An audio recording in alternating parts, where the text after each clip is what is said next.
Alexander Volkanovski is officially top 5 of all time.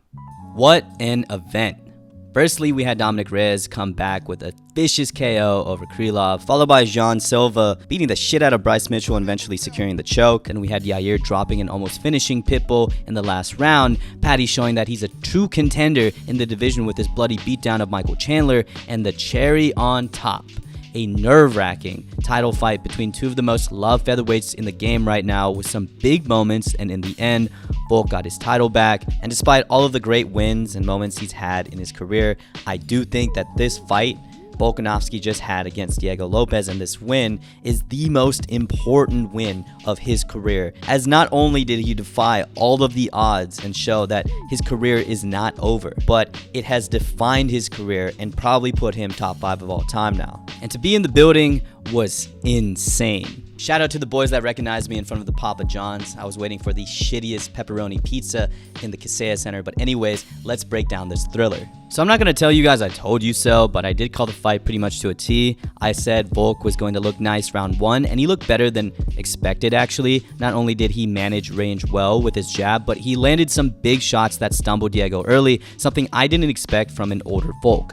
But what I did expect was Volk wrestling here, and he got a good takedown in the first and did some solid ground and pound. And then I called it with Diego Lopez having a big moment in the second that stressed everybody out in the arena, and I would assume everyone watching. Diego Lopez found his patented lead right over the top of a Volk missed left hook, and man, if there had been even 30 seconds more in this round, this video could have been entirely different. But Volk survived, and we got to see this gem of a fight play out.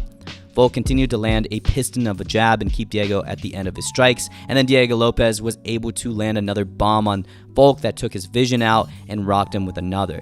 And I know it's rage bait, but seeing some people say Volk was running is damn infuriating. Dude, he couldn't see out of his left eye, and he had a guy who needed a KO to win in front of him, and on top of that, he was still landing the jab very, very well on a granite chin from Diego Lopez. And what makes this win especially impressive for Volkanovski is that he pretty much beat all the curses, went against all of the odds, and pretty much defied history. Off the bat, he straight up beat the 35 and over curse. Age still remains one of the biggest factors in a UFC fight, and MMA On Point did an amazing breakdown of how age affects fights, and one of the stats shown at the time was that from flyweight to welterweight in a title fight, guys above the age of 35 were 2-28, or basically they had only won 7% of the time. Not the biggest sample size, but still, it's evident that at Volk's age, he was not supposed to win. Additionally, MMA On Point also found that 33-plus-year-olds win title fights against a younger opponent only 35.6% of the time. And I did a little more digging with the stats unrelated to age, and also found that guys that got knocked out twice in a row win their next fight only 42.92% of the time, and in general, after losing twice, UFC fighters typically win their next fight 46.97% of the time. So yeah, looking at all of these percentages at the same time, it's safe to say that Volk was literally fighting against the odds here.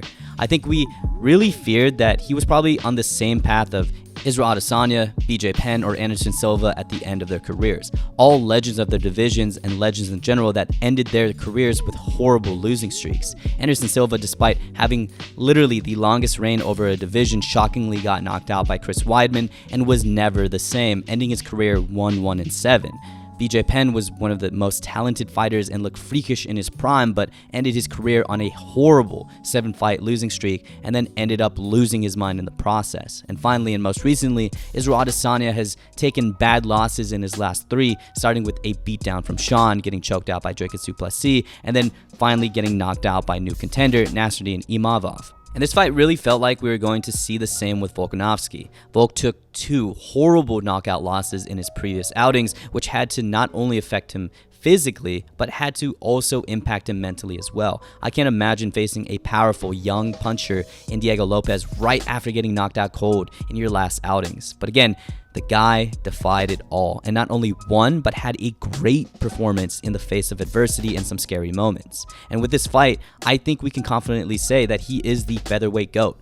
Look at this resume. Max Holloway 3 times with an all-time beatdown in the last, Jose Aldo, Chad Mendes, Korean Zombie, Yair Rodriguez, Brian Ortega, and now he has Diego Lopez, a young killer who was on a 5-fight win streak, and we went over it, but he did this at 36.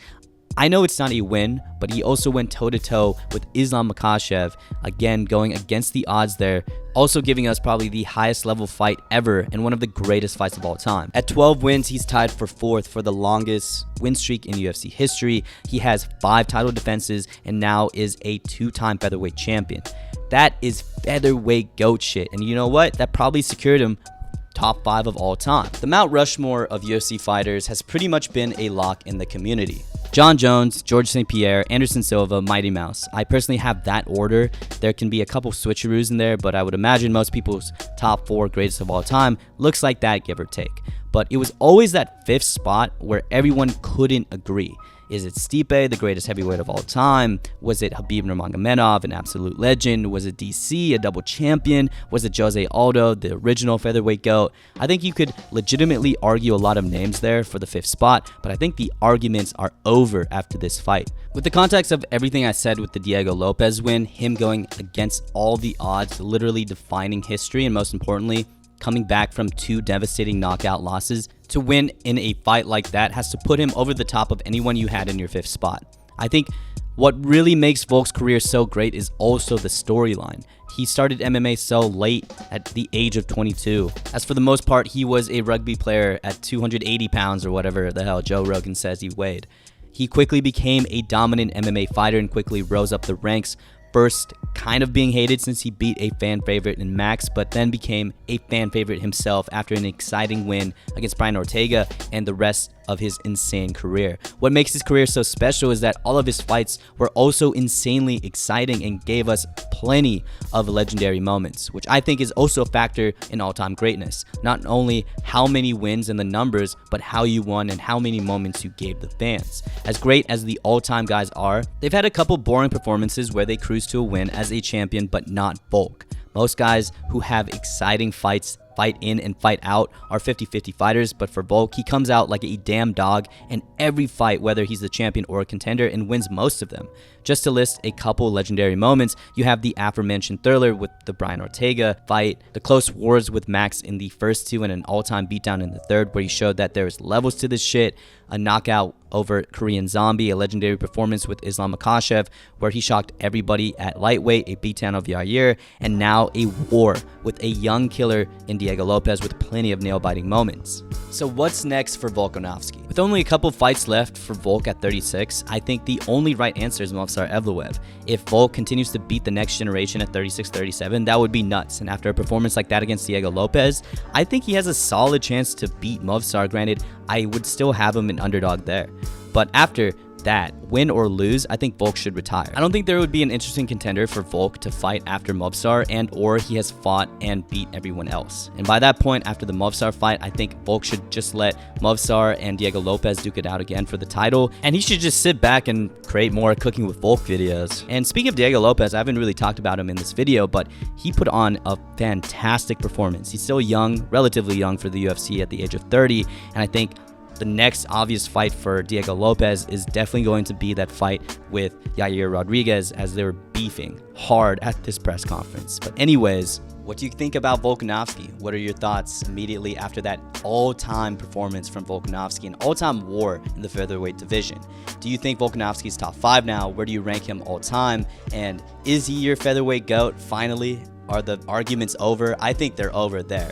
But anyways, thank you guys for watching. Thank you guys for supporting, and I'll see you in the next one. Peace.